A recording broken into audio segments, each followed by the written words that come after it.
welcome to SVG-TV News for Thursday, August 26, 2021. I am Rochelle Batiste with the details. SVG remains on the UK government's amber list of countries in its latest revisions to its so-called traffic light system, which ranks countries across the world according to their perceived coronavirus risk. For the updated list, no country has been added or removed from the amber list. It therefore means that citizens from Jamaica, St. Lucia and Dominica can breathe a sigh of relief. As travel experts predicted, these islands would have been moved to the red list given the increase in COVID-19 cases. Like St. Vincent and the Grenadines, St. Lucia and Jamaica remain on the amber list, while Dominica remains on the green watch list. Trinidad and Tobago, Guyana and Haiti remain on the red list. Rules for amber list countries mandate unvaccinated travelers to self-isolate for 10 days and take PCR tests on days 2 and 8. However, those who are fully vaccinated can serve the self-isolation. The red list has the most stringent rules of all, forcing travelers returning from these countries to stay in a quarantine hotel for at least 10 days at their own expense. The UK government said it is engaging with governments around the world, offering technical expertise and support to help them make any improvements needed for a change in traffic light rating. Former Prime Minister Sir James Mitchell and his eldest daughter yesterday hosted a seminar for unvaccinated workers in the tourism industry on Beckway. Speaking on the VC3 program last evening, Sir James said that this is part of his social contribution to the COVID-19 war. Sabrina is very active in Beckway. My eldest daughter, she not only does her basketball and runs the hotel, etc., but she coordinated with the other establishments and offered to host a seminar at the Frangipani. And we had all this unvaccinated staff. Not all of them came from our hotel and Frangipani and Gingerbread, and from the pizzeria. We had the pizzeria in the morning, and evening we had Sugar Apple, Sugar Reef, and Spring Hotel. Some of it was very interesting. I would say the expert from the Ministry of Health, Mr. Matthews, did a fantastic job. And I think he cleared up a lot of misunderstandings. And since then, I have heard a couple of people saying that they think they'll get vaccinated now. Sir James said it baffles him how some workers in the industry care little about the business that pays them. They have a selfish attitude about themselves. I'm talking about the people who don't want to get vaccinated. And then, of course, there are those people who have fixed salaries and quite happy to draw their salary, but they're not concerned about the economy, and they don't want to accept that COVID is killing St. Vincent and the Grenadines and other parts of the world. They're not interested in the statistic that over 5 billion people have been vaccinated, and the number keeps rising. I keep following it. And they go after the rubbish that they get on their cell phone and saying that they don't trust science. But what produced the cell phone but science? Yeah. So there are a lot of unfortunate misunderstandings that we have to clear up, and St. Vincent is at the bottom of the pile with regard to being vaccinated. The former Prime Minister is encouraging all Vincentians to take the COVID-19 vaccines that are available to them. Sir James said that the country should be lucky that there are only 12 COVID-19 deaths, because there are other countries which are facing much worse situation with COVID and the new variants. As soon as I feel better, I am taking my third vaccine. And all of those people who trust my opinion, I would invite them Do we think your position and go and get that vaccine? Are we waiting in St. Vincent to have 100 deaths like St. Lucia? Are we waiting to have a few hundred deaths and thousands of people a month being infected in Martinique? Those countries are not far away. It is not a question of scaremongering. That is a serious problem we have. And it is not just a question of St. Vincent dealing with it, you know. It's every Vincentian to deal with it. And I repeat what I've said before, this matter should not be used as any political tool, any political argument, because if you change government, COVID is still there. So James said persons should understand the impact that COVID has on the economy, the poor and vulnerable. Let me say, to those who say they don't want to get vaccinated, I ask them if they care about the economy and what impact it has on you and what impact it has on the poor people in the country. A friend who grows various vegetables in St. Vincent came down with his whole crop of cucumbers to breakfast. He was able to sell some for $3 a pound. But he had more left over than he was able to sell. And then he had to rush back to catch the boat. So he went back to the first buyer and asked them if they'll take some more. They said, but you know, things are slow. I don't think I need any more. He said, you think you can take them for $1 a pound? No. With the extreme damage to the Ovia police station due to the eruptions of La Soufrière volcano and Hurricane Elsa, the government will rent a 4-bedroom house in Ovia so that police services will recommence in the community. This is according to Prime Minister Dr. Ralph Gonsalves on radio yesterday as he addressed the issue of police services north of the Dry River. We have organized a contract for the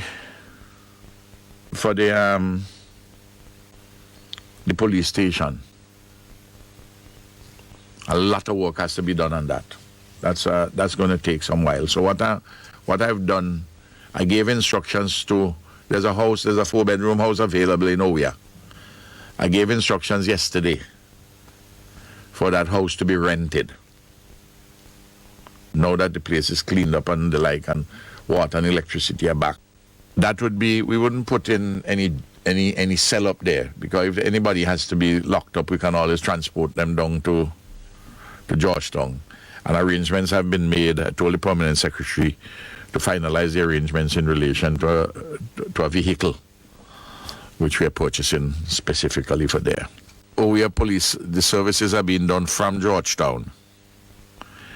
I want the services back in Ovia, the police services on the ground. The Prime Minister further noted that officers have already started repairs on the Sandy Bay police station. However, he preferred that they leave the bigger part of the job to the professionals with the Roads, Buildings and General Services Authority, BRAXA.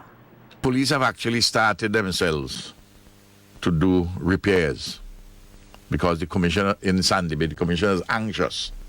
Of course, over the last couple of days, they couldn't do anything because of the weather. In fact, I think one of their vehicles got stuck. But I indicated to the commissioner in the presence of the Permanent Secretary Montgomery Daniel and BRAXA, I suggested to the police that while I understand and they do some basic things to get it in order, the big repairs in Sandy Bay, please leave it to the professional group in BRAXA who hire somebody to do it, because I want police officers to be focusing on their policing. And I want to thank the police commissioner and the police for making an effort to get that facility up and running in Sandy Bay. Meanwhile, the Prime Minister said that 9 houses in Ovia, located next to the Little River in the Bottom Tongue area, are at risk for mud flows and flooding, and measures will be taken to address the situation. Up in Ovia, there are 2 rivers, Little River and Big River. Big River doesn't really have a challenge there with the housing, but down at Little River, 23 houses we have identified are affected. 9 of them we need to deal with right away because they were flooded out or damaged with lahars. And 14 of them are potentially at risk. So what you do there now, we have to address those 9 in accordance with what I'm saying, immediately. The 14 would have things which are done to them, but which we can do repairs on. Eventually, we will have to find a way to move those because I don't want you to remain at risk. So that's what I mean by saying you have to work with me on this. Please, I'm asking you, work with me on it. And water is now a major problem for residents of Ovia after they returned fully to the community on Monday, August 23rd, 2021. Cleaning of the community is still ongoing, and the rain has helped keep the dust down. As we hear in this report, despite the challenges, the residents are said to be making the best of their situation. Few days after they were given the all-clear to return home, Ovia residents are now settling back into their community, but under difficult circumstances. We were in the community yesterday, which was a busy day for residents as the utility companies were carrying out work. We also saw an ice cream van in the community. Some residents feel that the all-clear for them to return home was given a bit prematurely. They should have cleaned the place before they send people home because it's really dirty. Clean the ash, make sure water in the area before they send home people. Yeah, that way they should have do. But they send home, it's the same, them see the people them come home, they cleaning. Well, me not really come home and settle yet, you know, because I was in a private home, so I come up to clean, to go back, but up to the time, me not reach back yet. Me still cleaning, every day clean. You clean and you Workmen wash with it. Bragsa were also in the community cleaning the roads, especially close to the small river in the area known as Bottom Town. The heavy rains over the last few days also impacted the community, which was hit hard by the volcanic eruptions and Hurricane Elsa. Even though water has been restored in the community, the lack of pipe-borne water in homes is a major issue for residents. People getting and some ain't getting, but the water ain't good to drink. It's muddy, that running from the pipe then, pure sand. We're not gonna go to water. We're here at the spring where residents from Ovia, especially Bottom Town, who do not have water, come here to do their washing and bathe. They say it's hectic at this time because there's no water coming through their pipes. Not been ready yet for come home because a lot of house them leaking, we ain't get water and them thing. They very hard on us, especially people who have little children. It's not like you could bring a child every time a river. The water kind of, the pipe and it kind of choke, and we use the spring. We use the spring to wash. And we go by Mr. Huggins, Teddy Huggins, and get water. So if rain come, we set up we bucket and we jump and get water. Thank you right there, so. So we have a line lead straight by Teddy Hogan. So it's right there, we're going to get water to drink. A number of farmers are going into the mountains to look for provisions to feed their family. No, we're not going to food home. So we just have to go in the mountain and look for some food. Seven families. Well, I have 4 weeks. This is my son and my wife home with a kid, a young kid. While we were there, the National Emergency Management Organization, NEMO, delivered bottled water to residents. Yeah, well, it's very important to get the water because the water in the pipe ain't coming through, so we can't get the water to drink. And it's coming with a sand. Yeah, it's coming with a lot of sand in the pipe, so we can't even bathe, we have to go to the river. It's real rough with the water, but I'm very thankful for this. Real thankful for this. Real thankful. So how long do you think this will last you? Well, me and my wife and my daughter, it lasts me about 4 or 5 days. The Ovia residents say despite the challenges, they are happy to be back in their homes. He asked them, every day my ball. You see my son? Try came back. I came back over. I go feel happy. I didn't care when I feel happy. No me in my village, in Ovia. You feel like comfort. For SVG-TV News, Larissa Poxlickett. A contingent of Vincentians made up of members of various organizations and groups will head to Dubai to take part in the World Expo 2020 Dubai. The contingent will include individuals from Invest SVG, the Ministry of Tourism and Culture, the Carnival Development Corporation, and other private and public sector entities. The Expo, which will run from October 21st, 2021 to March 22nd, 2022, will feature 190 countries and expects to cater to 25 million visitors over its 6 months duration. The Expo seen as an exceptional opportunity to showcase SVG's tourism and cultural package, as well as the various investment opportunities, will see visitors being able to immerse themselves in the best of St. Vincent and the Grenadines, as a 2-story, 20-25 square foot pavilion will be transformed into a micro presentation of all things Vinci, using but not limited to 3D imaging, local crafts, as well as information, both written and audio performances, and an interactive informational map of SVG. Speaking at today's media launch of World Expo, Executive Director of Invest SVG, Annette Marks, outlined how almost 3 years of planning and work will culminate to sell St. Vincent and the Grenadines on the world stage at the Expo.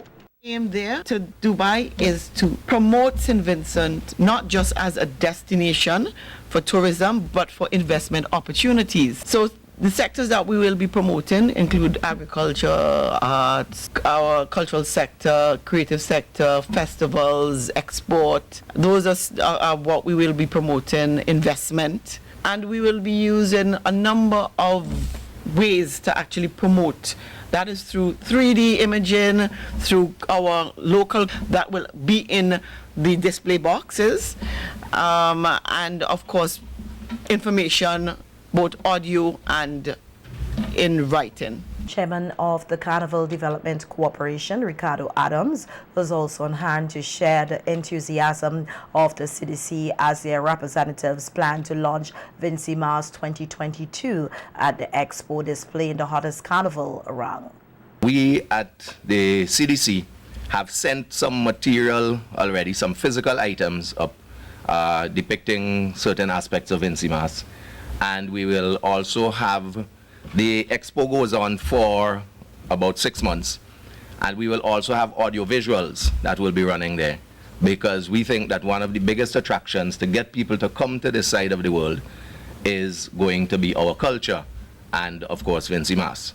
So we're going to be there for an entire period, and of course we're going to be looking at the opportunity of launching Vinci Mars 2022 to the world, because while it's being held in Dubai, there are people from all over the world, from as close as St. Lucia to all the way on the other side of the world, who we're going to be telling the story of Vinci Mars. Adams also highlighted plans for Vinci Day at the Expo, slated for October 21st, 2021, which will feature a team of approximately 20 persons and will include songs, choral speech, presentations, and the likes. Country is afforded a day to showcase themselves, where the lights of the world are shining on that particular country.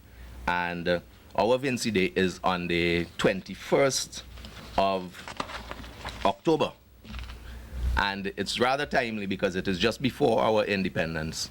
And we intend to showcase a gamut of our culture during that Vinci Day. So there will be a team of performers in the region of about 20 strong. That includes the production people and the musicians and the performers, etc. That will be traveling up. And on the 21st and on the 22nd, we will be putting on 8 performances.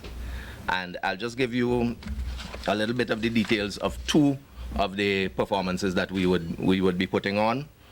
One of them is a production. It's currently titled Are We?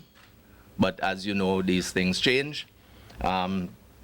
It's a revival of the Vincentian folklore. And the production aims to showcase the traditional, creative, and patriotic forms of the Vincentian culture. We'll be doing songs, poetry, we'll be showcasing some of our national dress, and we'll be doing choral speech. The CDC chairman also noted that there will be a presentation on the Lasso Freya volcano and its impact on the island. St. Vincent and the Grenadines showcase will be done under the theme 32 Islands and Keys where diverse opportunities await. In other news, residents of South Rivers living close to the river are counting their lucky stars after escaping a near-death encounter with the raging river, which overflowed its banks during the heavy rains, which started last weekend and ended on Tuesday night. The shaken residents say the experience was reminiscent of the 2013 floods. Larissa Pugsley Kidd tells us more in this report. While residents have grown accustomed to river swells, Friday was noted to be a worrying one as 2 women found themselves in the river struggling for their lives. One of the lucky women, Alicia Jack, explained her scary near-death encounter. I noticed the river come down so seriously. The river pulled me, me grip on some grass tight, and me take me time for half the grass and me come up and hold on the sun and come up.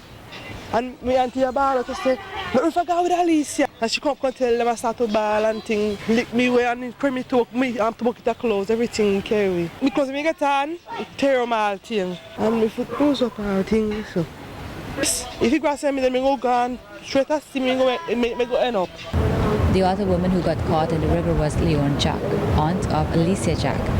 Another relative, Prem Mackenzie, said that she was shaken when she learned of what took place. So when I get home and I hear the song that she gone, Tanti I was cooking, I have my knife in me and I drop my knife and my tunic going so. I just go in so serious, how I frightened. And she's be so frightened till she couldn't even talk. When me hear that say she can't talk, me frightened. But I understand her frightened make she couldn't talk at the same time. So when me hear she start back to talk, me say me feel better. Yeah, so it's a serious, how all thing go on? Yeah, you have pig all thing go goat. Yeah, as they say a guy lose a cattle all thing. Yeah, go away. But Tanti, if you when me come, like say, 2 more hours longer, so it was going to get it. Residents frequent the river to bathe and wash. However, they say their concern is for the children who use it as a recreational activity. Boy, they been in there yesterday when the river be heavy. The river be heavy all yesterday, no? The little boy they for me, now listen me talk to him. They in the water, they suck up in the river water yesterday. If I say shooting for him, but I hear one been there, being other bigger children been there, and them other smaller one. One woman said the recent heavy rainfall brought back memories of the 2013 floods, which was tragic for her. I experienced it really heavy because it come in my yard, wash away all that I have, come in our house. They have to pull out me and my children and my grandchildren there with rope to get our out when it kind of slap down. When I reach out, it come down again. The Sunday come down. When me peep over the bank up there and peep down, me see start to come over the bridge, it come in all this so, come in very heavy. So me call me that and tell them cross the river and everybody start to run and see the river. Despite the threat of the river, the residents say they are not moving anywhere, noting that they were already given the option to relocate. A bay, you just catch fish all here. Yeah, you got times we used to bathe all here. This river is a serious river. We can't make no joke with it. But you see when they don't live somewhere already and they don't custom to where you live already, you don't want to move. Big guy probably say come ready to move, you know. But we don't decide we don't move from the river. I'm afraid because I don't live close to it again. The Prime Minister moved me and put me somewhere good. So I don't accustom to it. This is the bridge here that overtopped over the weekend due to the heavy rainfall. The SVG Met Services recorded close to 4 inches of rainfall 2 nights ago. Reported for SVG-TV News from South Rivers, I am Larissa Pugsley.